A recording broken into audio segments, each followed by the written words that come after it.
반장들 반가워요. 별일 없죠? 표정들이 다 밝네요.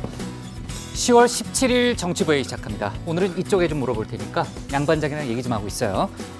최 반장, 조금 전에요. 국회에서 헌법재판관 후보자 3명에 대한 임명동의안이 가결이 됐잖아요. 네. 그럼 드디어 헌법재판소가 정상화된 겁니까? 네, 일단 본회의에서 통과는 했는데요. 최종 절차는 이제 문재인 대통령이 임명을 해야 되는 겁니다. 그런데 하겠죠, 뭐, 당연히. 지금 해외 순방 중인데 아마 전자 결제로 할 것으로 그렇겠죠. 보고요. 현재는 내일 오전에 이 어허. 취임식을 열겠다라는 계획을 세워놓은 상태입니다. 그러니까 네. 내일부터는 헌재가 이제 9명 체제로 정상화되는 네. 셈이죠. 헌재가 지금 다뤄야 될 이슈가 많은데 참 엄청 다행이네요. 많습니다. 네. 그렇죠?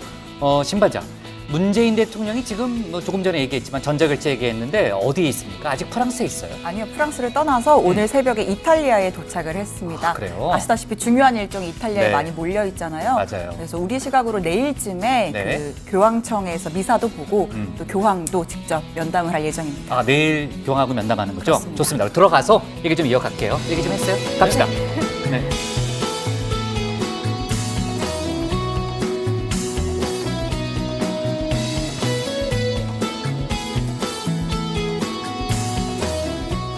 네, 반장들 자리에 앉았으면 정치부회를 시작하죠. 트럼프 미국 대통령이 김정은 북한 국무위원장과의 2차 정상회담이 11월 6일 중간선거 이후에 열릴 것임을 다시 재확인했습니다. 지난번에 한번 얘기를 했잖아요. 오늘 집무실에서 AP통신하고 인터뷰를 했는데 왜 그러냐, 그 이유까지 얘기했는데 중간선거 때 내가 여기서 떠나지 않아야 하기 때문이다 이런 얘기를 했고, 그만큼 중간선거가 트럼프 대통령에게 상당히 중요하니까 국내 정치에 올인할 때다 이런 얘기를 한 겁니다. 또 트럼프 대통령이 정상회담 장소에 대해서 조금 이제 뭐라 그럴까요? 좀 운을 뗐어요. 뭐라 그랬냐면 미국에서 열릴 걸로 생각하지 않는다 이런 입장을 밝혔습니다. 지금 어제도 저희가 간단히 얘기를 했는데 일본 언론들은 스웨덴 스톡홀름하고요, 스위스 제네바를 유력지로 지금 보도를 하고 있잖아요. 어쨌든 판문점이 될지는 모르겠습니다만 트럼프 대통령이 이번 2차 정상회담은 미국에서 열릴 것 같지 않다는 점을 분명하게 밝혔습니다.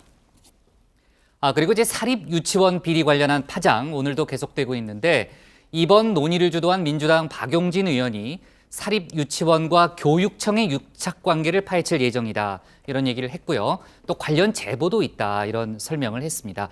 또 어린이집 비리 문제도 추가로 지적하겠다고 했는데 지금 21일쯤에 당정이 대책을 내놓는다고 하잖아요. 그때까지 관련 논란이 지속될 분위기입니다. 더 자세한 내용은 박 반장 발제 때 해보는 걸로 하고요.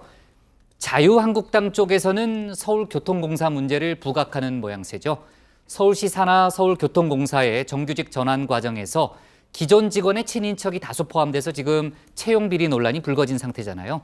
한국당이 오늘 긴급 기자회견을 열고 일부 정규직 전환자가 민노총 등이 내려보낸 기획 입사자다 이런 의혹을 제기하고 앞으로 이 문제에 대해서 상당히 공세를 집중할 것임을 예고를 했습니다. 서울시는 철저하고 객관적인 조사를 위해서 감사원 감사를 공식 요청하겠다는 입장을 오늘 추가로 내놨습니다. 자, 오늘 정치부회의는요.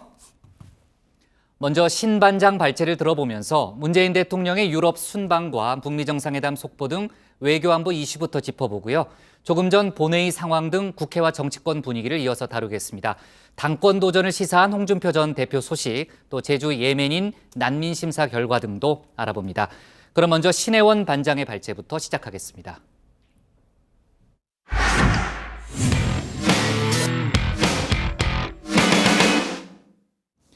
조금 전에 신 반장이 얘기했던 대로요. 유럽 순방 중인 문재인 대통령이 두 번째 나라인 이탈리아에 도착했습니다. 우리 시각으로 내일 새벽에는 교황청에서 한반도 평화를 위한 미사에 참석하고 연설에도 나서죠. 그러고 나면 이번 순방의 하이라이트라고 볼 수 있는 프란치스코 교황과의 만남이 진행됩니다. 김정은 위원장 방북 초청에 대한 교황의 화답을 들을 수 있을 걸로 일단 보이는데 그 결과가 주목되고 있습니다. 오늘 신 반장 발제에서는 외교안보 이슈를 자세하게 살펴보겠습니다. 네, 프랑스에 이어 이탈리아입니다. 문 대통령을 태운 공군 1호기가 로마 레오나르도 다빈치 공항에 착륙했습니다. 이탈리아에선 2박 3일을 머무는데요. 백미는 현지 시각 17일 바티칸 성 베드로 대성당에서 열리는 한반도 평화를 위한 특별 미사와 18일 교황궁에서 있을 프란치스코 교황과의 만남입니다. 자, 교황은 국가와 이념을 뛰어넘어서 세계 평화와 화합을 상징하는 인물입니다. 2015년 미국과 쿠바 국교 정상화를 비롯해서 화해의 교두보 역할을 한 사례는 다 셀 수가 없을 정도죠. 특히나 프란치스코 교황은 한반도의 평화를 위해서 매일 기도한다라고 말할 정도로 남북 관계에 깊은 관심을 보여왔습니다. al quale prenderanno parte i leader delle due Coree, il signor Moon Jae-in e il signor Kim Jong-un. Tale incontro sarà un'occasione propizia per avviare un dialogo trasparente e un percorso concreto di riconciliazione e di ritrovata fraternità al fine di garantire la pace nella penisola coreana e nel mondo intero. 문 대통령은 김정은 위원장의 방북 초청 메시지를 들고 교황을 만납니다.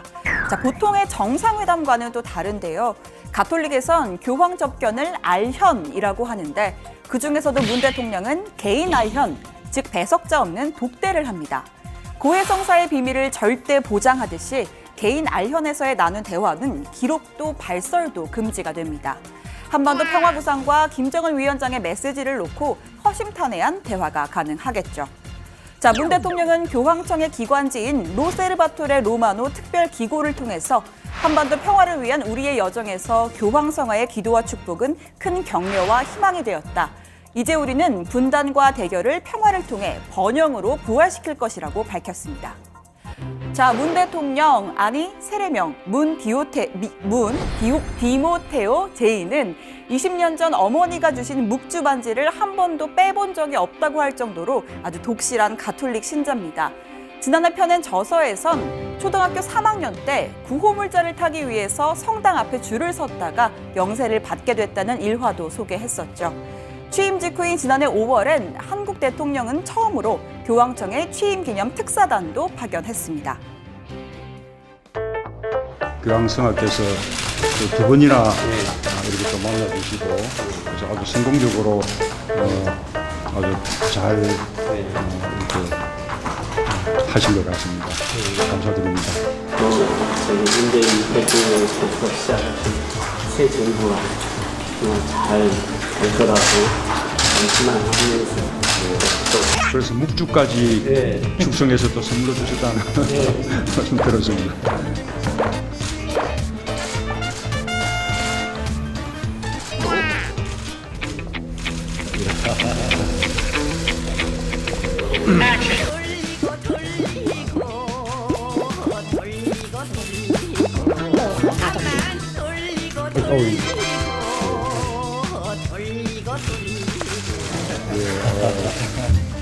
기도를 많이 해주시겠다는 겁니다. 이 부재 주신 것은 저희 부부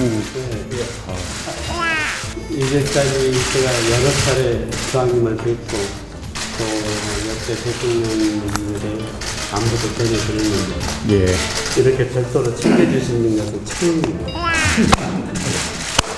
그리고 저한테 뭐 약간 농담이었습니다만 꼭 전해주라. 네, 제가 청와대 발제를 하면서 문 대통령 웃음만 봐도 이게 진짜인지 혹은 방송용인지 나름 분별력이 생겼는데요. 이 웃음 도저히 숨길 수가 없는 진짜 웃음이었습니다.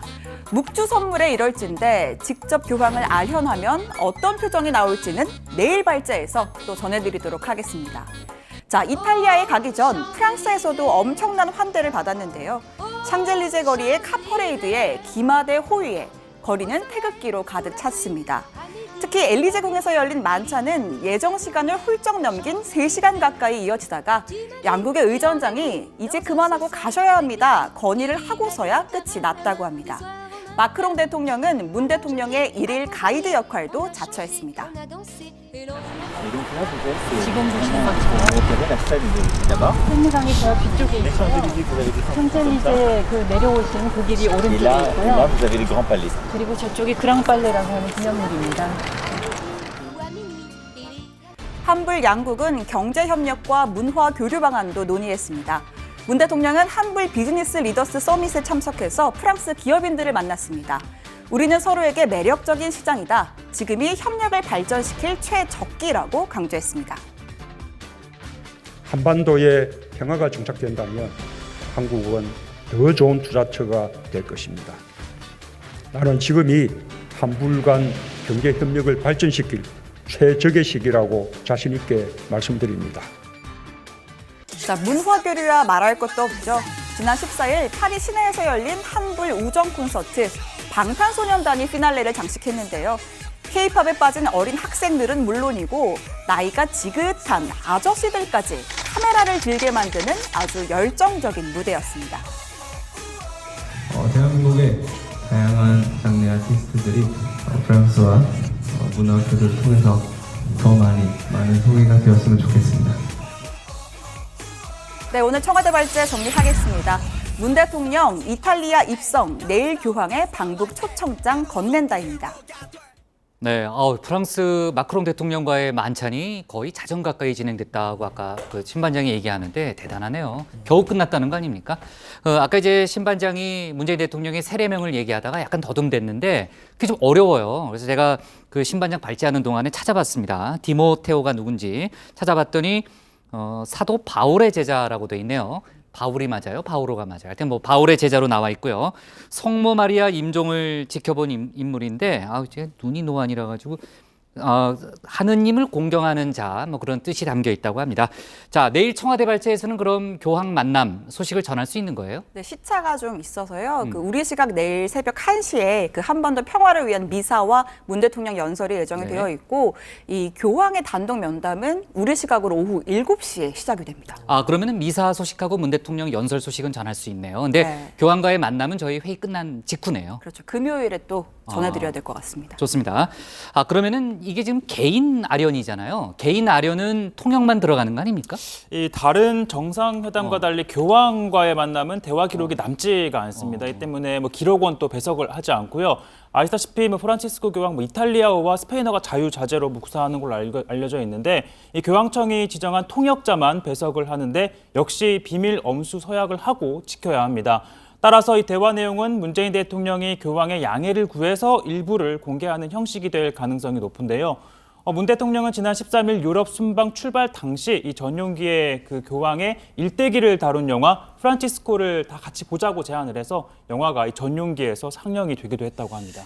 찾아보니까 우리나라 역대 대통령과 교황의 만남이 처음은 아니더라고요. 김대중, 노무현, 이명박, 박근혜 전 대통령에 이어서 이번이 5번째인데 교황이 직접 문재인 대통령하고 많은 대화를 나누고 싶다라면서 이렇게 면담 시간까지 조정했다는 게 이전과는 좀 다른 것이죠. 자, 개별 국가의 평화를 기원하는 미사를 따로 열고 연설까지 마련한 것도 역시 파격이라는 평가입니다. 근데 다만 그 얼마 전에 민주당의 이해찬 대표가 교황이 내년 봄에 북한을 방문하고 싶어 하신다는 얘기가 있다라는 발언을 했잖아요. 예. 근데 아직은 이른 얘기라는 게 바티칸 현지 분위기입니다. 아직 정식 초대장도 보내지 않은 상황인데 교황이 방문 수락 여부를 이번 문 대통령 접견 때 밝히는 거는 아무래도 쉽지 않을 것이라는 관측이 많아요. 그래서 교황의 해외 순방은 국가 정상뿐만 아니라 그 나라 가톨릭 대표단체인 주교회의 차원의 초청으로도 이뤄지는 게 일반적인데 성직자 자체가 북한에 없기 때문에 이 북한 방문은 여러 가지 절차적인 고려가 필요할 것 같습니다. 정말 그러네요. 성직자가 한 명도 없죠. 북한 내에. 그렇죠? 그러니까 방북이 성사된다는 것 자체가 큰 의미가 있으니까 뭐 언제 수락하느냐, 올해 안에 가느냐 이런 문제는 사실은 그 다음 문제잖아요. 좀 부차적인 문제고 너무 서두를 필요는 없다는 생각이 좀 듭니다. 자, 그리고 오늘 임종석 청와대 비서실장이요. 비무장지대 지뢰 제거 현장을 방문했다면서요? 네, 임 비서실장과 서훈 국정원장 또 조명균 통일부 장관 등 남북 공동선언 이행 추진위 위원들이 오늘 오후에 남북 공동 유해 발굴을 위한 지뢰 작업이 지뢰 제거 작업이 진행 중인 강원도 철원 소재의 화살머리 고지를 방문했습니다. 청와대는 작업이 차질 없이 진행되는지 점검하는 동시에 이 위험한 현장에서 지뢰를 제거하는 우리 군 격려하기 위한 방문이다라고 설명을 했는데요. 우리 군은 이달 1일부터 이 화살머리 고지에서 지뢰 제거 작업을 시작했고 이번 주 내에 작업을 마무리할 계획입니다. 이 추진위원들은 또 철원 비무장지대 내에 이 태봉국 철원성 유적 발굴터에도 방문을 하는데 태봉국 철원성은 이 과거의 궁예가 강원도 철원의 수도를 정한 905년부터 918년까지 사용한 도성으로 이른바 궁예도성으로 알려져 있습니다. 네, 궁예 그 얘기해도 되나 또 모르겠네.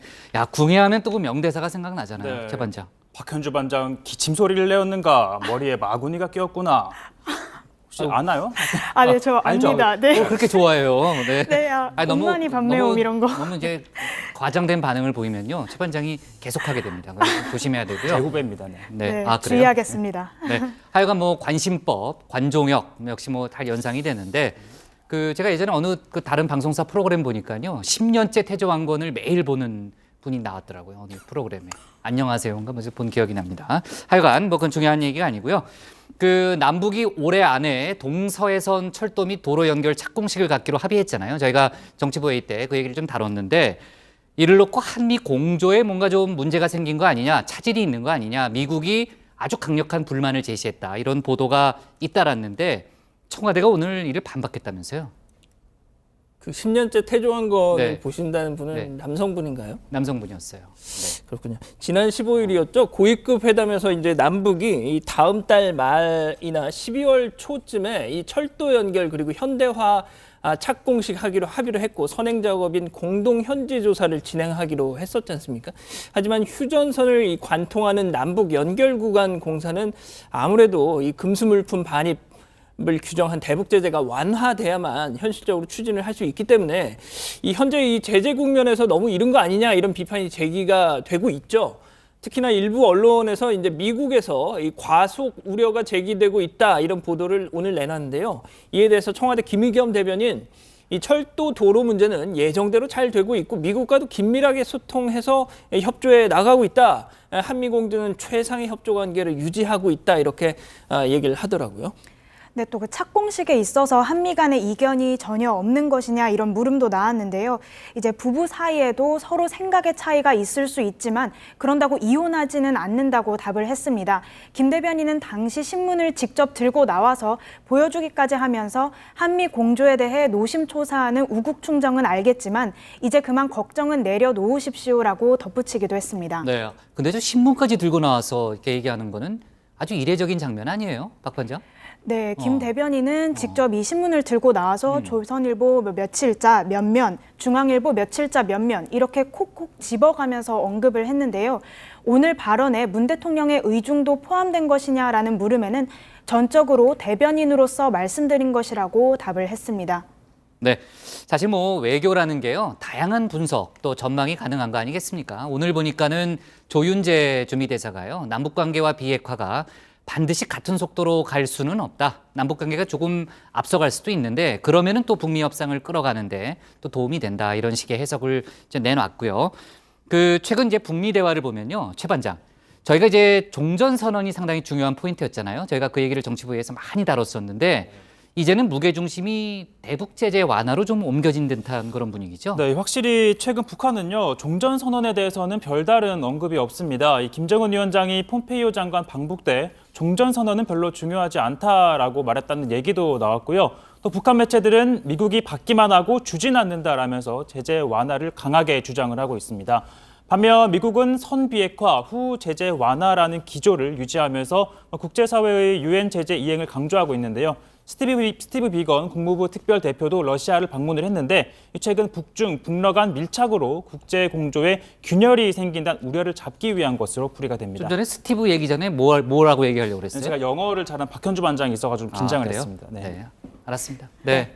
저도 영어를 해야 되는데 네, 괜찮아요. 네. 해리스 네. 주한 미국 대사도 이 남북 관계의 발전과 비핵화의 진전이 보조를 맞춰야 한다라고 강조를 했습니다. 그러니까 미국은 문재인 대통령과 한국 정부가 남북 관계 개선에 우선순위를 두고 있다는 걸 알고 있다면서 북한과의 대화는 비핵화와 연계가 되어야 하며 한미가 목소리가 일치돼야만 공동의 목표를 달성할 수 있다라고 지적을 했습니다. 또 강한 한미 동맹을 여러 차례 강조했는데 이 방탄소년단이 표준 모델로 나섰던 타임지, 그걸 이렇게 패널로 준비를 해서 보여주면서 이것이 바로 한미가 가깝게 연결되었음을 보여주는 것이다, 이렇게 설명을 하기도 했습니다. 네.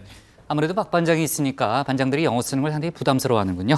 자, 그렇고요. 병무청 우편이나 이메일로 발송되는 그 병역 통지서 있잖아요. 앞으로는 카톡으로 받아볼 수 있다, 스마트폰으로 보낸다라는 그런 또 속보가 좀 들어와 있네요. 네, 옛날 생각이 납니다. 자, 오늘 청와대 발제 이렇게 정리할게요. 문 대통령 내일 오후 교황 단독 면담으로 잡겠습니다. 다음은 최종혁 반장의 발제를 들어보겠습니다.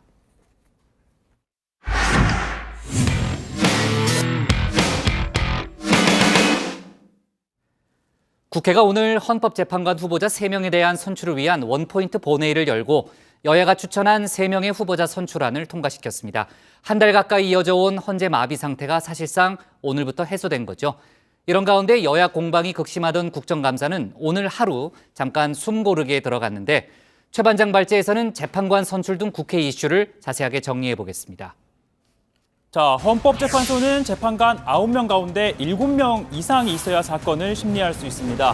그런데 지난달 19일 재판관 5명이 퇴임을 하면서 사상 초유의 재판관 4인 체제를 맞이합니다. 이틀 뒤 문재인 대통령이 자유한국당이 반대했던 이섭태, 이은혜 재판관을 임명하면서 6인 체제가 됐지만 여전히 식물 헌재 상태였습니다. 자, 여야가 각각 후보자 3명을 추천해 놓고서도 인준을 마무리 짓지 않았기 때문인데요. 민주당은 자유한국당이 추천한 이종석 후보자를, 그리고 자유한국당은 민주당이 추천한 김기현 후보자를 반대하면서 또 바른미래당이 추천한 이영진 후보자까지 이러지도 저러지도 못하는 상황이 돼버린 겁니다. 결국 문재인 대통령이 이렇게 나섰습니다. 헌법기관 마비 사태가 지금까지 계속되고 있습니다.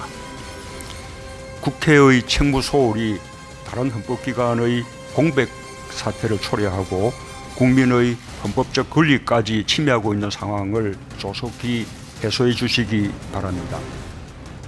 자, 자유한국당이 대통령의 이 같은 요청을 문제 삼으면서 앞서 헌법재판소 국정감사는 제때 시작하지 못했고요. 또 파행을 이렇게 듣기도 했습니다. 이 국회 전체가 이 지금 헌법이 부여한 책무에 대한 국민의 따가운 시선을 무시하면 안 됩니다. 헌법재판소 정치화시키지 않는 것도 제 말씀 들어보세요. 헌법을 위한 국회의 책무입니다. 제 말씀 들어보시고요. 또 필요 없는 헌법재판관의 요건을 가지고 왜 인사청문회 하신가요? 헌법재판소의 정치적 중립을 지켜야 되는 것은 국회의 책무이고 야당의 책무예요. 자, 이렇게 한 달 가까이 계속된 헌재 공백 사태는 오늘에서야 해소됐습니다. 김기영, 이종석, 이영진 후보자 선출안이 국회 본회의를 통과했습니다. 이 때문에 올스톱 상태였던 헌재도 정상 가동이 될 텐데요. 낙태죄, 최저임금제, 위안부합의, 개성공단, 또 사드 배치, 문화예술계 블랙리스트 등 사회적 갈등을 야기하고 있는 사안들에 대한 위헌 판단에 속도를 낼 것으로 보입니다. 자, 이러한 가운데 오늘 국정감사는요, 교육위와 외통위 2개의 상임위에서만 열렸고 나머지는 쉬었습니다. 자료 정리를 위해 통상 국감기간 중 수요일은 일정을 잡지 않는데요. 국감 전쟁을 치르는 의원들도 일주일에 하루는 숨고르기에 들어가는 셈입니다. 특히 고성과 삿대질이 오가며 파행을 거듭한 기재위는 분위기를 좀 식혀야 할 텐데요. 피감기관과 맞고소를 한 자유한국당 심재철 의원의 국감 참여를 놓고 시작 전부터 공방을 벌이다가 가까스로 감사에 돌입했지만 순탄치 못했습니다. 적반하장이 무슨 뜻인지 아시죠? 네, 알고 있습니다. 도둑이 몽둥이 들고 오히려 꾸짖는 거예요.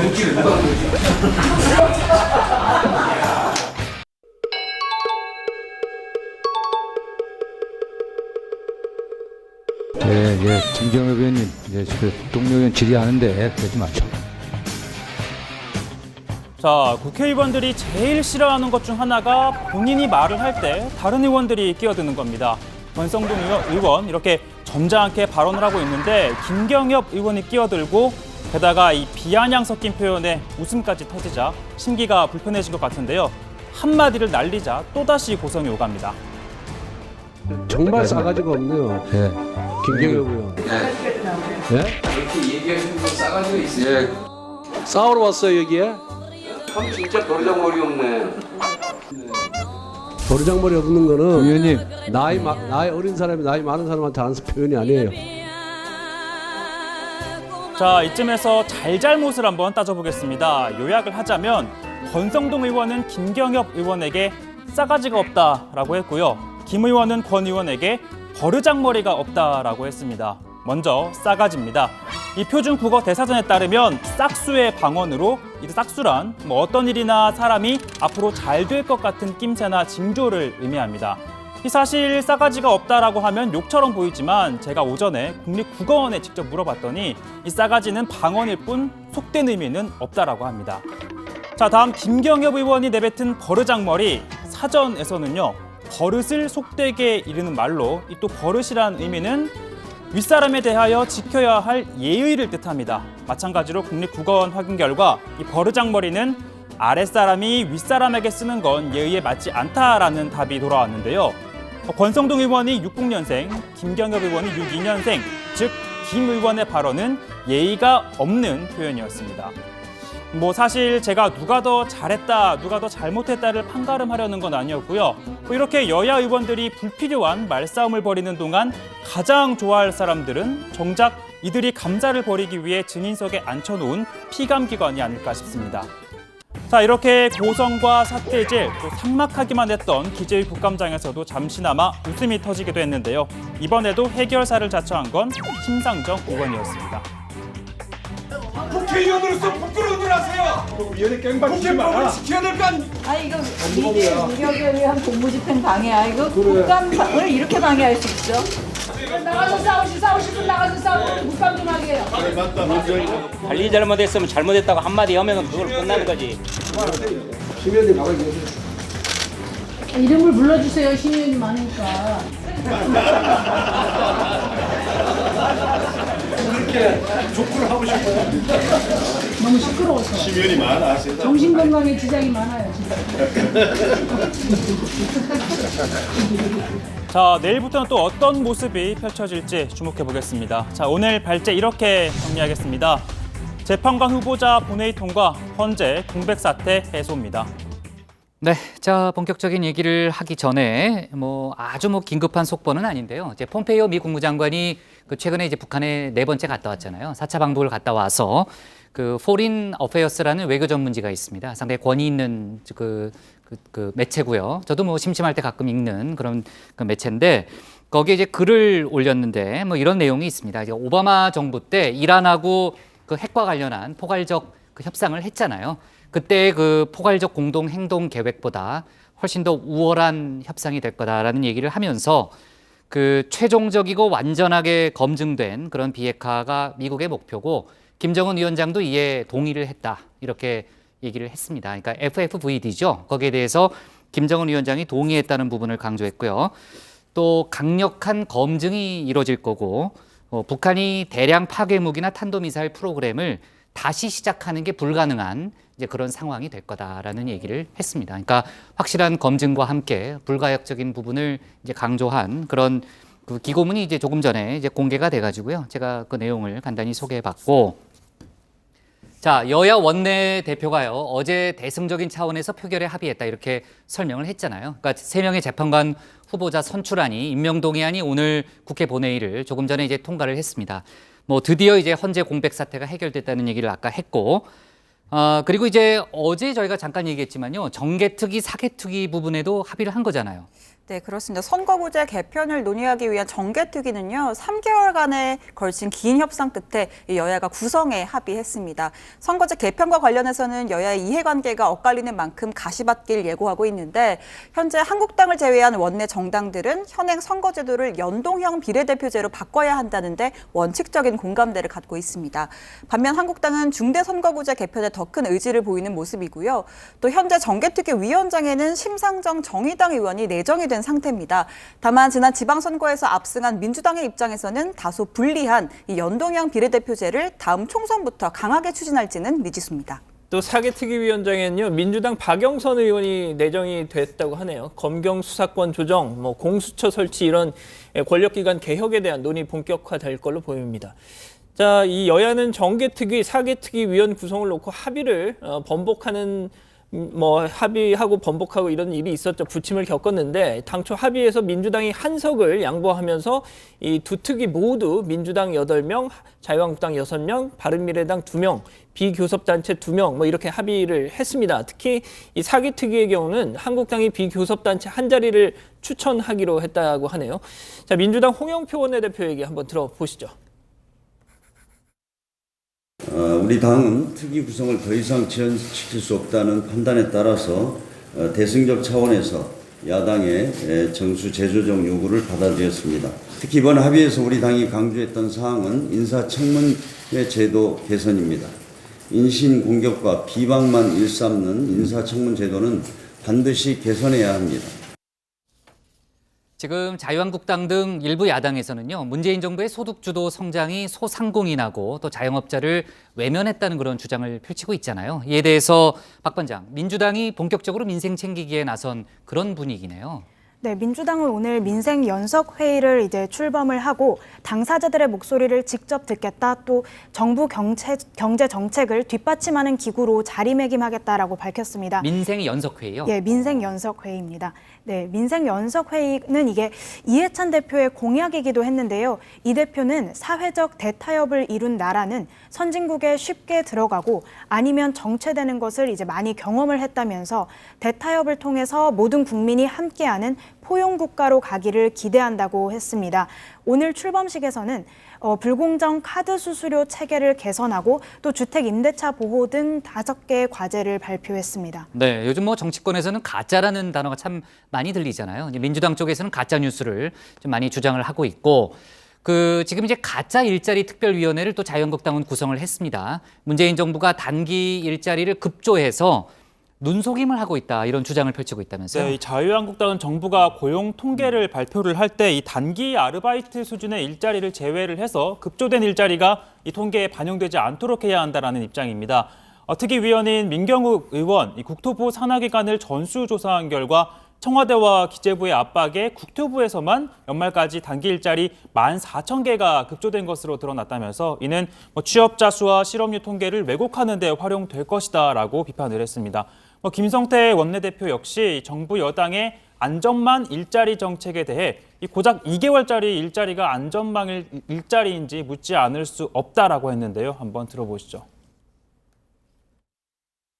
재난적 수준의 고용 참사를 벗어나지 못하고 있는 마당에 2개월짜리 가짜 일자리로 도대체 무슨 안전망을 만들겠다는 것인지, 어떤 경우든 문재인 정권의 통계 조작팀들이 일자리 고용 상황마저도 조작해서 국민들을 호도하는 일만은 없어야 된다는 점을 분명히 밝혀둡니다. 자, 화제를 좀 바꿔서요. 사법농단 의혹 속보를 좀 짚어볼게요. 검찰이 임종원 전 법원행정처 차장을 이틀 연속 불렀잖아요. 어제 저희가 그 얘기를 다뤘었는데 앞으로 몇 차례 더 부를 걸로 일단 보이죠? 네, 그제 19시간 조사를 받고 돌아간 지 9시간 만에 또 재출석을 했었죠. 임 전 차장은 어제도 9시간 또 조사를 받고 밤 11시쯤에 귀가했습니다. 이틀에 걸친 조사에서 임 전 차장은 혐의에 대해서 죄가 되지 않는다거나 인정하지 않았다고 합니다.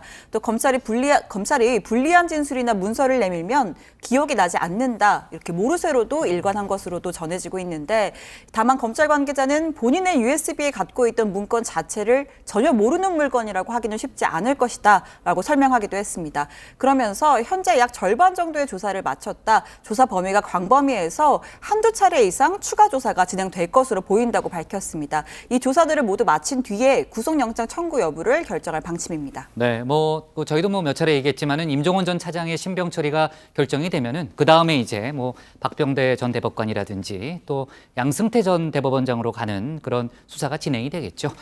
그리고 이제 사법농단 의혹을 받고 있는 사건이 참 많잖아요. 아마 수십 개가 있는데 그중에 대표적인 게 강제징용 사건입니다. 그동안 재판이 좀 지연돼 왔는데 이달 말에 대법원에서 선고할 예정이라면서요? 그렇습니다. 대법원 전원 합의체는요, 이 강제징용 피해자들이 낸 소송에 대해서 이달 말에 특별 선고 기일을 잡을 걸로 지금 알려졌는데, 이 주심 대법관이 김소영 대법관입니다. 다음 달 2일 퇴임을 하는 만큼 아마도 오는 30일, 31일쯤 될 걸로 보입니다. 자, 피해자들이 소송을 제기한 지 무려 13년 만에, 대법원에 이 재상고심이 접수된 지 5년 만에 이 최종 선고가 내려지는 거죠. 특히 이 재판 거래 의혹 가운데 이 건이 또 핵심적인 사건인 만큼 검찰도 전범 기업의 손해 배상을 인정할지에 대한 이 대법원 판결 예의주시할 걸로 보입니다. 네, 사법농단 의혹과 또 부분적으로 관련이 돼 있는 인물이고 또 오랜만에 또 언급하는 인물인데 좋은 얘기는 아닙니다. 물론 국정농단 사건으로 현재 구속 수감 중인 우병우 전 민정수석의 얘기인데, 변호사 시절에 검찰 수사에 영향을 행사한 혐의가 불법적으로 행사한 거죠. 경찰 수사에서 드러났다면서요? 네, 경찰청 특수수사과가 우 전 수석을 수사를 하고 있었는데요. 우 전 수석을 변호사법 위반 혐의로 검찰에 송치를 했습니다. 이 경찰은요, 우 전 수석이 지난 2013년 검찰에서 퇴직을 한 후 1년 동안 변호사 활동을 하면서 현대그룹의 비선 실세의 경영 개입 사건, 그리고 길병원 횡령 사건, 또 4대강 입찰 담합 사건 등을 변호사 선임계를 내지 않거나 또 검찰 관계자들에게 청탁을 하는 대가로 총 10억 5천만 원을 받은 것으로 보고 있습니다. 특히 경찰은 우전수석과 검찰의 유착을 수사하기 위해 인천지검 출입 내역 등에 대한 압수수색 영장을 신청했지만 검찰이 영장을 반려를 했다고 합니다. 그래서 제대로 확인할 수 없었다라고 밝혔는데요. 뿐만 아니라 검찰 관계자들이 참고인 조사를 받으러 오지 않거나 또 전화도 받지 않는 등 수사에 비협조적이었다고 지적을 하기도 했습니다. 이에 대해서 검찰 관계자 오늘 입장을 밝혔는데요. 보완 조사를 할 부분을 충실히 살펴서 보완 수사 후 기소 결정을 할 예정이라고 밝혔습니다. 네, 사실 지금 최 반장 얘기를 들어보면 검찰 로비 명목으로 돈을 받았다는 거 아니에요? 그러니까 착수금까지는 착수금 자체도 문제지만 그게 성공했으니까 성공 보수를 또 받았을 거 아니겠습니까? 그렇다면은 검찰 로비가 성공했다 이렇게도 좀 볼 수 있는 건데 지금 경찰청 특수수사과에서 조사를 해서 검찰에 송치한 단계니까 지금은 그런 얘기들이 나오지만은 과연 앞으로 검찰 단계에서 로비가 어떻게 해서 먹히게 됐는지, 정말 먹혔는지 그런 부분에 대해서 정말 제대로 된 수사가 진행될 수 있을지 걱정도 되는데 한번 지켜봅시다. 한번 최 반장이. 자, 오늘 제목 이렇게 정할게요. 경찰 우병우 몰래 변론으로 10억 받아로 제목을 잡겠습니다. 다음은 양원보 반장의 발제를 들어보겠습니다.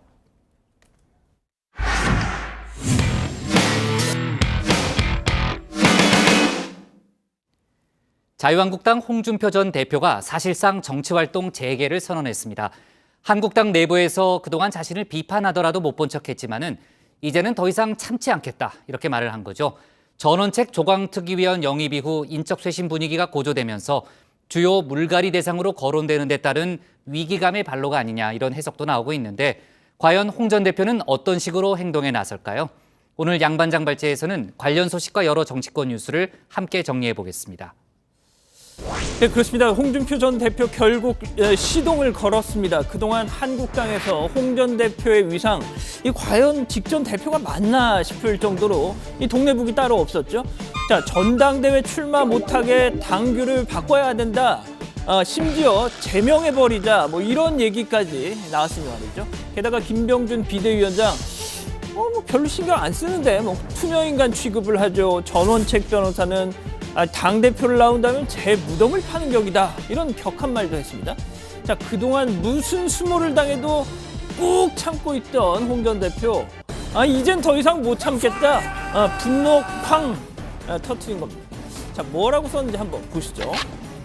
자, 나를 두고 시비를 거는 것을 보고 여태 침묵하였으나 더 이상 침묵하는 건 당을 위해서나 나 자신의 명예를 위해서 도움이 되지 않는다고 판단했다는 겁니다.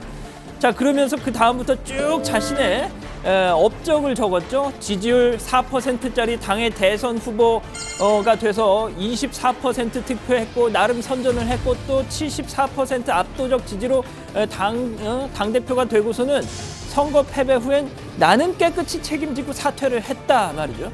자, 그 다음이 중요한데요. 제가 쉽게 의역을 해드리겠습니다.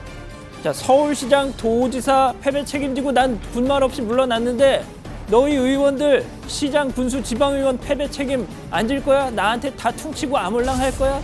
그래놓고 날 쫓아내? 에라이 이런 지금 글입니다. 이게 제가 의역을 해드리면 자, 홍 전 대표 그동안 묵혀놨던 얘기 이렇게 한번 쫙 풀고 나니까 한결 기분이 좋아졌던 것 같습니다. 몇 시간 뒤에 다시 올린 글에서 이제는 우리 모두가 하나가 돼서 문재인 정권에 대항할 때다. 맞서 싸워야 한다. 이렇게 단일 대우를 강조한 거죠. 자, 이제부터라도 이 선당 후사 정신으로 국민만 보면서 정치하자 말이죠. 자, 그러면서 김병준 비대위원장 그리고 전원책 변호사 들으라는 듯 한마디 합니다. 보시죠. 자, 오죽하면 당원도 아닌 분들이 당에 들어와서 혁신을 주장하는 상황이 됐다면 이미 그 당은 자정 기능을 상실한 것이다. 한마디로 당신들 배알도 없냐? 이런 뜻이 아닐까 싶습니다. 자, 그렇다면 이제 중요한 건 세간의 반응이겠죠? 안타깝게도 자유한국당에서는 네, 누구요? 홍 누구라고요?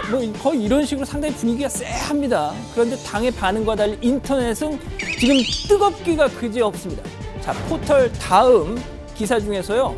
무려 6,500회 좋아요 추천을 받은 1위 댓글입니다.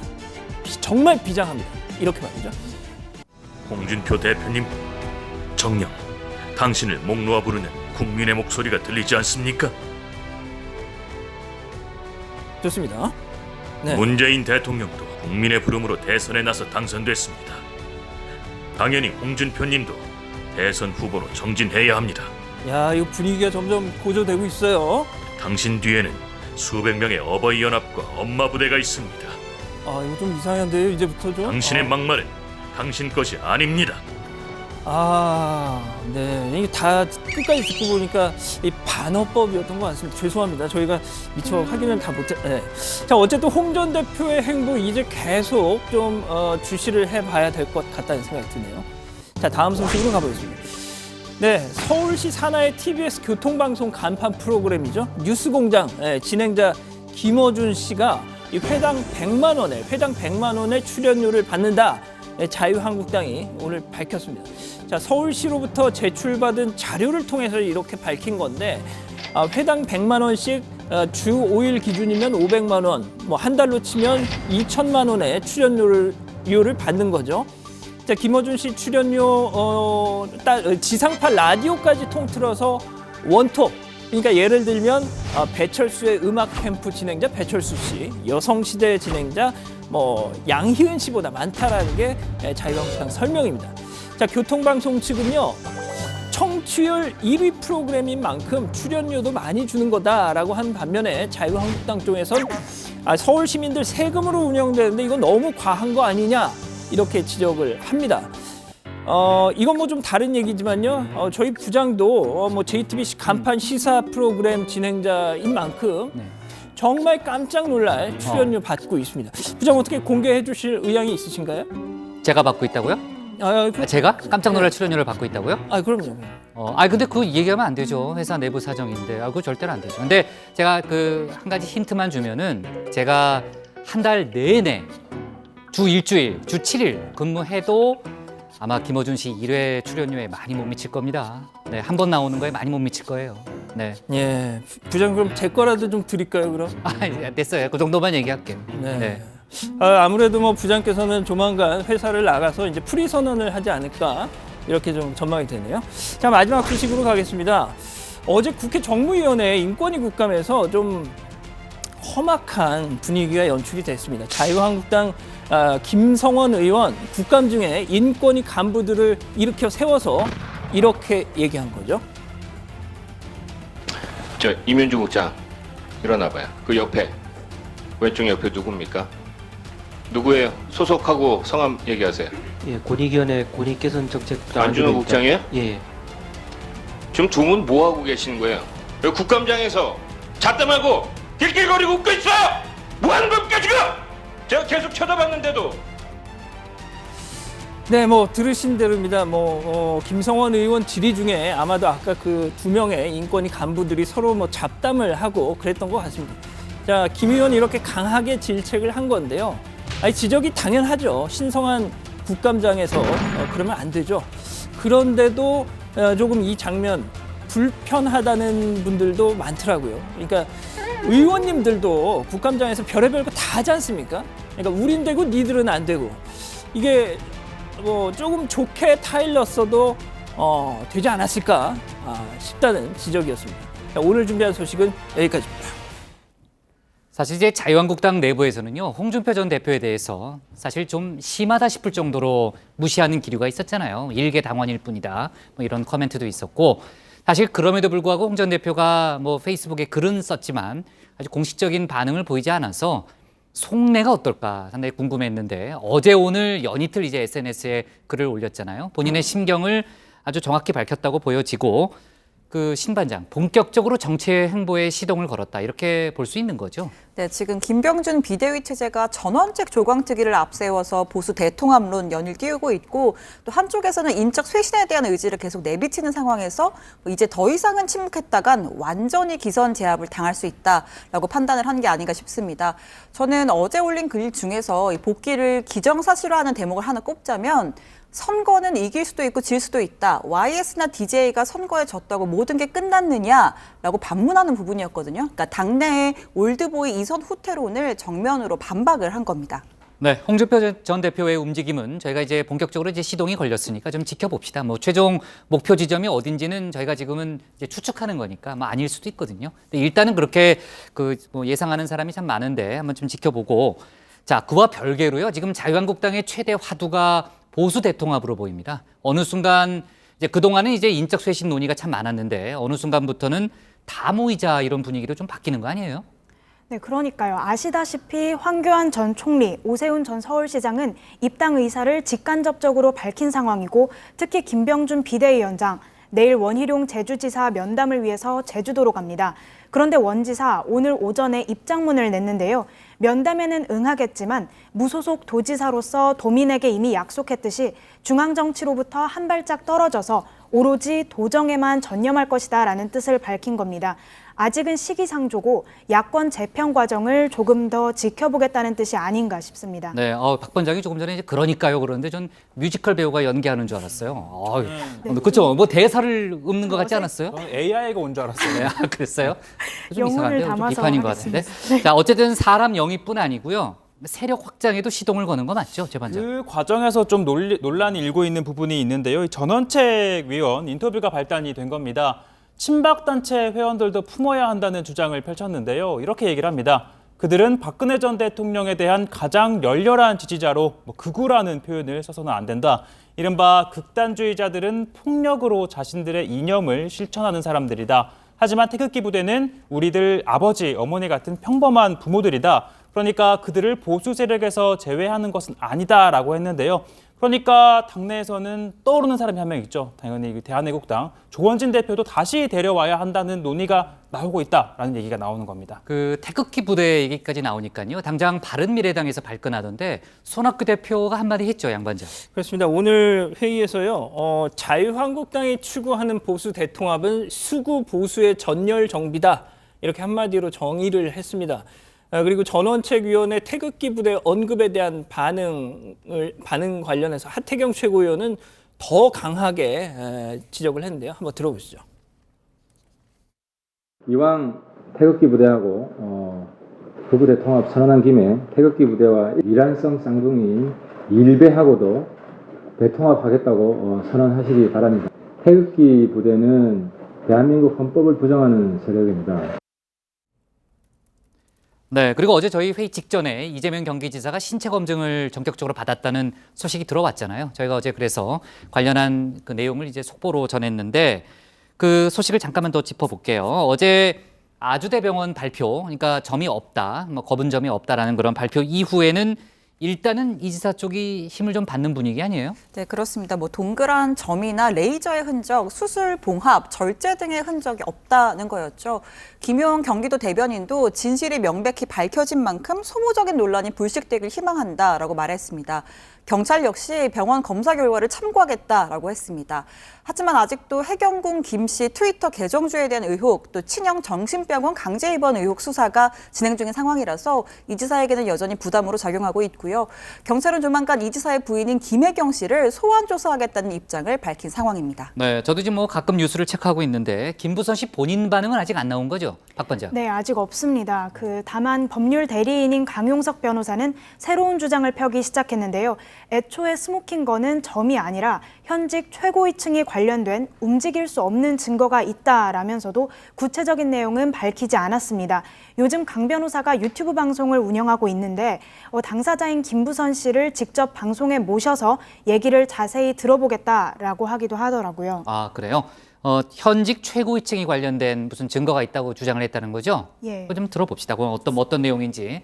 이제 뭐 관련한 얘기는 이제 속보가 나오면은 저희가 다시 한번 좀 다뤄보고요. 어제 이제 양 반장이 동덕여대 교내에서 앨범 노출 사진을 찍다가 검거된 그 변태 남성 얘기를 전했잖아요. 지금 이제 경찰 조사가 진행이 됐는데 왜 그런 범행을 했는지 그 의도를 밝혔다면서요? 네, 28살 박모 씨인데요. 이 경찰 조사에서 이렇게 얘기를 했습니다. 여자 대학교여서 갑자기 성적 욕구가 생겼다. 야외 노출 사진을 접하면서 성적 만족을 느꼈다. 이후 내가 직접 그런 사진을 촬영해 인터넷에 올려 다른 사람의 주목을 받는데 희열을 느꼈다라고 했다는 겁니다. 쉽게 표현을 하자면 광적인 관종인 셈인데요. 박모 씨는 식당 아르바이트생이라고 합니다. 이 자격증 갱신 교육을 받으러 지난 6일 동덕여대에 갔다가 이 같은 범행을 저지른 것으로 드러났는데요.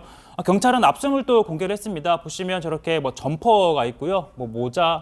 점퍼 모자 그리고 운동화 등이 있습니다. 네. 네, 정말 사진 속에 등장했던 소품들이 다 있네요. 네, 모자이크도 처리가 돼 있고요. 자, 동덕여대가 어제 공청회를 열었다면서요? 어떤 내용이 논의됐어요? 예, 근데 최종혁 반장이 자기 입으로 이렇게 관종이라는 최종혁 반장한테 부르지 맙시다. 아주 안 좋은 얘기예요. 네. 그렇죠. 아무래도 이제 그 동덕여대 측에서는 재발 방지 대책이 가장 중요하지 않겠습니까? 그럼요. 그러니까 학교 건물, 강의실, 출입문 등에 학생증 그 카드 리더기를 설치해달라는 요구가 있었고요. 학교 측도 그 부분은 수용을 했다고 합니다. 다만 학생들이 그에 더해서 또 요구한 것이 있는데 이 남성이 거쳐갔던 곳에 모든 이 책걸상을 교체해달라라고 요구를 했는데 학교 측에서는 그에 대해서는 난색을 표했다는 거죠. 대신 그 공간에 대해서 약품 소독을 실시키로 했다고 하네요. 뭘 했다고요? 약품 소독이요? 약품 소독. 왜 하는 거예요? 그요? 그러니까 상황 자체는 약간 우습게 보일 수도 있지만 학생들 입장에서는 그 변태 남성의 흔적이 있는 공간을 그래서 계속 공부를 한다는 것 자체가 너무 진짜 소름 끼치는 일이지 않습니까? 이해되네요. 이해됩니다. 그래서 이제 물론 학생들은 아예 그냥 책걸상을 바꿔달라고 요구했지만 학교 측에서는 그건 좀 현실적으로 비용이 너무 많이 드니까 그렇겠죠. 그렇다고 해서 그런 차선책을 얘기한 게 아닌가 싶습니다. 네. 하여간 다시는 이런 일이 재발되지 않도록 학교 당국이 특히 보안 쪽에 신경을 써야 될 것 같아요. 아마 그런 문제점을 인식하고 있을 겁니다. 좋습니다. 오늘 기사 제목은요. 이렇게 적을게요. 홍준표, 당원도 아닌 사람이 혁신 주장으로 잡겠습니다. 다음은 박현주 반장의 발제를 들어보겠습니다.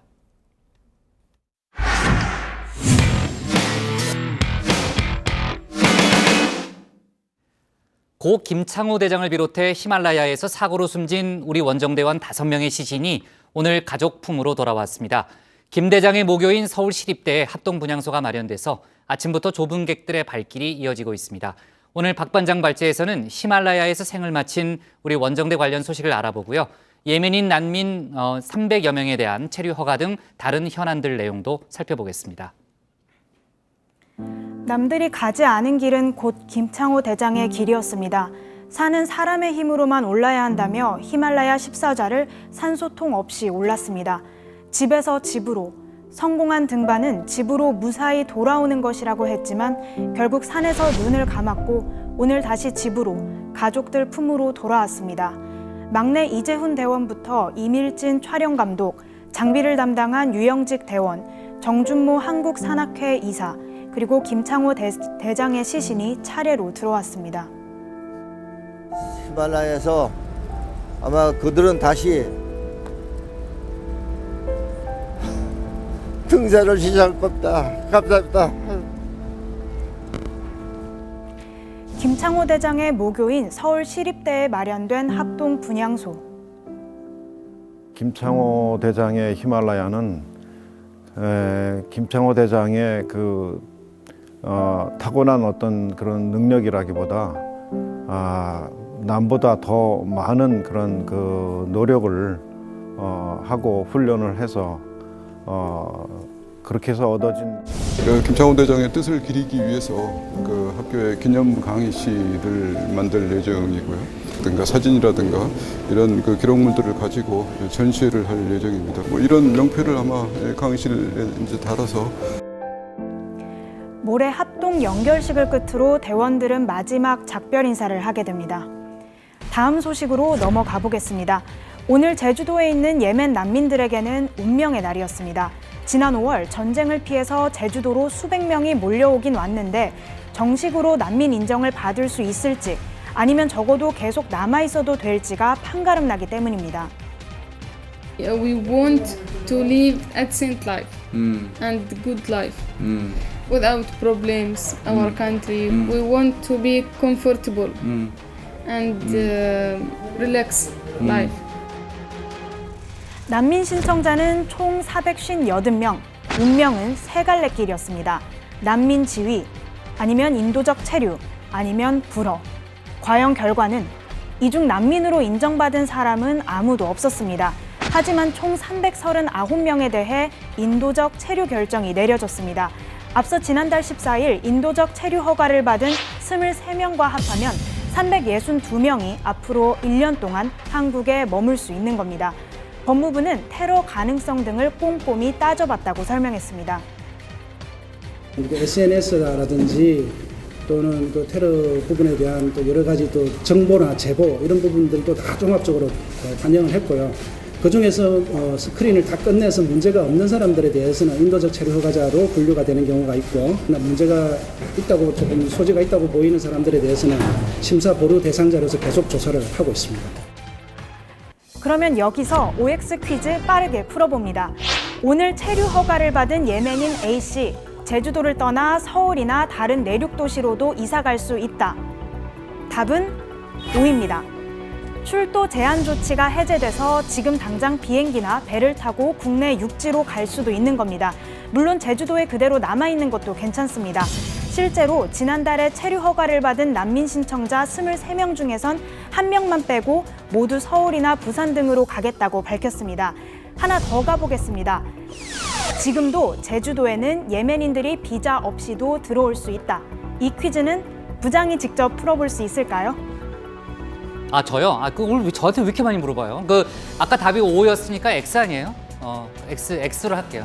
사실 제가 이거 내용을 알거든요. 저희가 이제 다뤄서 아는데, 올 봄에, 그러니까 4월하고 5월쯤으로 제가 기억하는데, 거의 600여 명에 달하는 예멘인들이 제주도로 물밀듯 밀려 들어왔잖아요.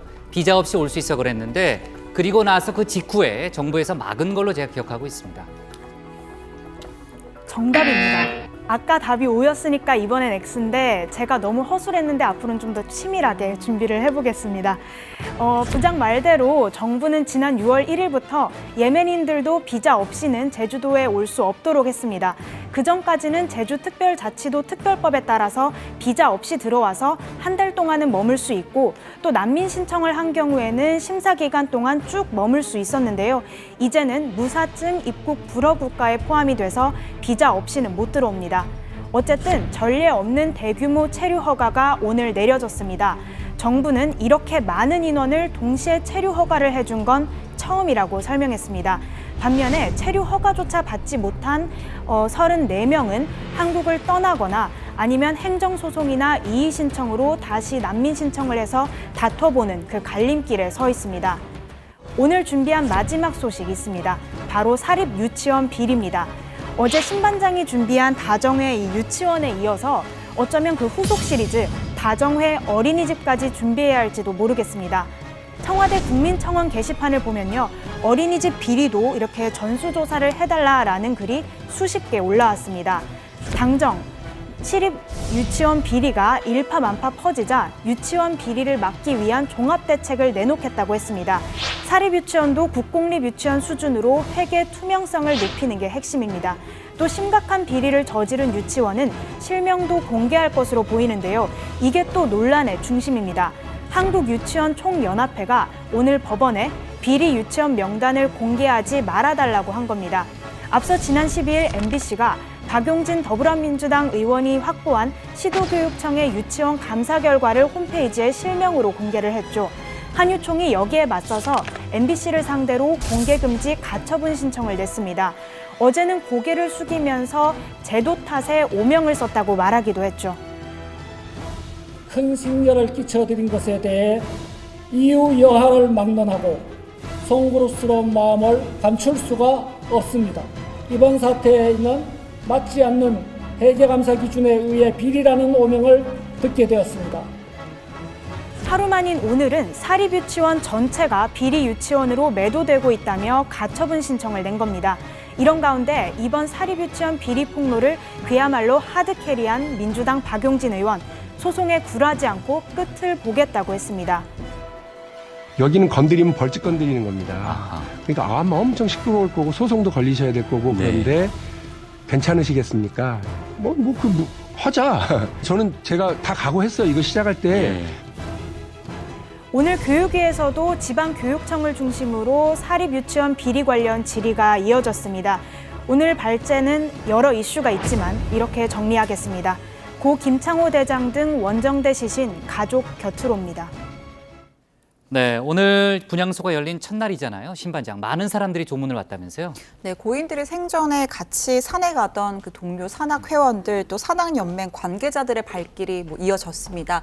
산악인 김홍빈 씨는 고 김창호 대장과 2006년과 2007년 두 차례 에베레스트를 등반했었다면서 회상을 했는데 당시에 고 김창호 대장이 정상 등정을 포기하면서까지 다른 사람들을 도울 정도로 희생 정신을 발휘했다라고 회고했습니다. 네, 그리고 이 시립대 총장을 비롯해서 교수와 학생들의 조문도 이어졌는데요. 학교에 대한 사랑이 넘치던 또 존경하는 선배이자 후배로 기억을 하고 있었습니다. 또 이 김 대장 생전에 친분이 있었던 이재호 자유한국당 상임 고문, 그리고 이태호 외교부 차관 등 정치권 인사들도 분향소를 찾았고요. 문재인 대통령은 근조화환을 보내 애도의 뜻을 전했습니다. 사고 원인이 아직까지 확실하게 나온 건 아니죠? 당초에 이제 기상 악화로 인한 눈사태, 강풍이 원인으로 추정이 됐죠. 네팔 현지 언론도 산사태로 인한 눈폭풍 때문이다 이렇게 보도를 했었고요. 하지만 여전히 아직까지는 추정일 뿐이지 확실한 건 없습니다.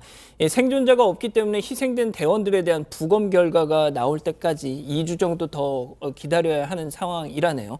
막상 현장에 가봤더니 산사태, 눈사태 흔적이 전혀 없었다는 얘기도 있고 히말라야 등반에서 돌풍으로 인한 사고는 처음인 것 같다는 분석도 나옵니다. 박 반장, 현지에서 유류품은 다 넘어온 상태예요? 네, 장례위원장인 이인정 아시아 산악연맹 회장의 말을 들어보면요. 촬영을 담당한 이밀진 감독이 등산 시작 때부터 찍은 필름이 남아있을 텐데 아직 입수하지는 못했다고 합니다. 웬만한 유품들이 다 현지에 있어서 수습 중이라고도 하고요. 원래 장례도 네팔로 가족들이 가서 현지에서 화장을 하려고 했다가 항공권을 구하지 못하는 바람에 한국으로 시신을 운구하게 됐거든요. 그래서 아무래도 시신이나 또 유류품을 옮기는 일이 쉽지는 않은 것 같습니다. 네, 자 다음 주제로 넘어가 볼게요. 예멘 난민 총 339명에 대한 인도적 체류가 허가가 됐는데 일단 규모가 상당히 크고요. 후폭풍이 예상이 되죠. 사실 이 난민 이슈라는 게 찬반 입장이 워낙 팽팽하게 맞서고 있는 문제잖아요. 그래서 오늘 이 법무부의 결정을 두고도 양쪽에서 다르게 보고 있습니다. 이 오늘 결정만 놓고 보자면 결국에는 난민 신청자 가운데 단 한 명도 난민으로 인정은 하지 않는 대신에 신청한 사람들 대부분은 앞으로 1년 동안은 더 머무를 수 있게 해준 결론이었는데요. 이에 대해서 난민 인권단체들은 난민 인정률이 0%라는 건 심히 당혹스럽다면서 혐오 세력의 반발을 고려한 정무적 판단이라고 비판했습니다. 또 반면 같은 결과를 두고 반대 단체들은 난민 인정을 받지 못한 예멘인들을 즉각 송환하라라고 촉구를 했습니다. 지금 결정이 보류된 사람이 85명이나 되잖아요. 이 사람들은 어떻게 되는 거예요? 일단 보류된 사람들 중에 단순히 면접을 못 봐서 결정이 보류된 경우도 있거든요. 어선원으로 취업을 해서 조업을 하러 나갔다든지 잠시 출국했다 돌아올 사람들이라서 조만간 면접을 보고 판단을 받을 걸로 보이고요. 또 이 중에는 정식으로 난민이 될 만한 사람들도 섞여 있다고 합니다. 한번 들어보시죠. 난민 인정 가능성 있는 예멘인이 있다는 정도로 현재 본인이 주장하고 거기에 대한 합리적인 타당성이 있다고 보이는 사람은 있습니다. 자, 하지만 국내에서 난민 인정을 받는 사례가 극히 드물기 때문에 가능성 높지 않다고 합니다. 94년부터 올해까지 난민 신청자 수가 44,000여 명인데 이 중에서 난민 인정받은 사람 861명밖에 되지 않는다고 합니다. 네, 자 사립유치원 관련해서는 내일 또 정부 회의가 있다고 하니까 다시 한번 다뤄보는 걸로 하고요. 오늘 발제는 아무래도 히말라야 원정대원들을 대한 걸로 할게요. 고 김창호 대장 등 원정대 시신 가족 곁으로로 제목을 잡겠습니다.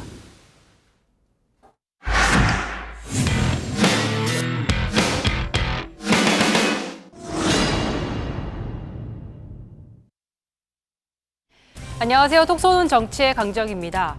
보수의 심장 경북 구미시에선 해마다 박정희 전 대통령 탄신제와 추모제가 열립니다. 오는 26일에 39주기 추모제가 열리는데요. 지금까지 매년 추모제 때는 현직 구미시장이 박 전 대통령과 유경수 여사의 영정의 첫 번째 술을 올리고 추도사를 했습니다. 하지만 지난 6월 지방선거에서 더불어민주당 소속 장세용 시장이 당선되면서 상황은 바뀌었습니다. 우선 박정희 대통령 생가 보존회 측은 시장의 추모제 참석은 당연한 의무다 이런 입장이고요. 국민참여연대 등은 진보단체, 시민단체들은 지난 15일 공동 성명을 내고 불참을 요구했습니다. 참석 여부를 시민의 뜻에 따라 고민하겠다던 장세용 시장, 오늘 결국 불참의 뜻을 밝혔습니다. 첫 번째는 전임 시장들이 그 장소를 반신반인 또는 좌파의 전투 이런 걸 선언한 자리이기 때문에 사실 내가 그 장소의 무게가 너무 강하고 그래서 이 지역에서 민주화 운동을 해온 그런 분들의 아주 이제 그런 힘든 고통을 잘 알고 있는데 구미시장으로는 이러한 직책으로서 그분들의 힘든 그 고통에 대해서 혹시 상처가 되는 그런 일은 하고 싶지 않다. 방금 장 시장이 언급한 대로 남유진 전 구미시장은 박정희 전 대통령을 반인 반신이라고 지칭했는데요. 심지어 좌파와의 전쟁 최전선에 나가겠다고 다짐까지 했었습니다. 돌아보면 돌아볼수록 역시 반인 반신, 하늘이 내린 천운이라는 말밖에는 나오지가 않습니다. 대구 경북인을 중심으로 보수 우파의 전열을 가다듬고 좌파들과의 이념 전쟁의 최전선에 나서도록 하겠습니다. 추모제에 불참하겠다는 장 시장의 입장에 대해서 박정희 생가 보존회 측은 당연히 유감을 표시했습니다. 추모제가 구미시 예산이 들어가는 행사인데 불참하는 건 시장의 권한을 포기하는 것이라고 비판하고 있습니다. 당연하게 시에서 주관하는 박정희 대통령 제사라든지 탄신 행사라든지 그거는 고정적으로 참여해야 되는 거지. 근데 그거를 포기한다 하면 안 되잖아요. 되자마자 자기가 박 대통령 새마을과도 없애고 박 대통령 체육관도 지우고 박 대통령 유품 전시관도 박 대통령 빼고 그래서 우리가 지금 생가에서는 그런 관계를 해가지고 시에서 가도 행진도 하고 매주 10월달 토요일마다 했어요. 박정희 전 대통령 탄신제나 추모제는 이른바 진보 보수 갈등의 장이 됐습니다. 지난해엔 박정희 유물 전시관을 놓고 충돌도 있었습니다. 저희들은 너무나 기가 차고 의의가 없어서 저쪽 끝에서부터 이쪽 끝까지 부지가 10만 평입니다. 이 10만 평의 부지 위에 생가, 그 다음에 민족중흥관, 새마을평화공원, 동상 정부는 못된 자기 물을 다 끌어내세요. 오늘은 박정희 대통령 앞에 당신 대통령을 우리 모든 국민들이 축하하면서 감사드리는 그 성스러운 날입니다. 한편 장세용 시장은 박정희 전 대통령 관련 행사에 시 지원 없이 생가 보존회 측이 스스로 운영하는 것도 문제를 풀어가는 방법이라고 밝혔습니다. 올해 열릴 추모제에서 또다시 갈등이 재현될 거란 관측이 나오고 있습니다. 갈등으로 인해서 폭력적인 충돌 사태가 일어나지 않기를 바라겠습니다.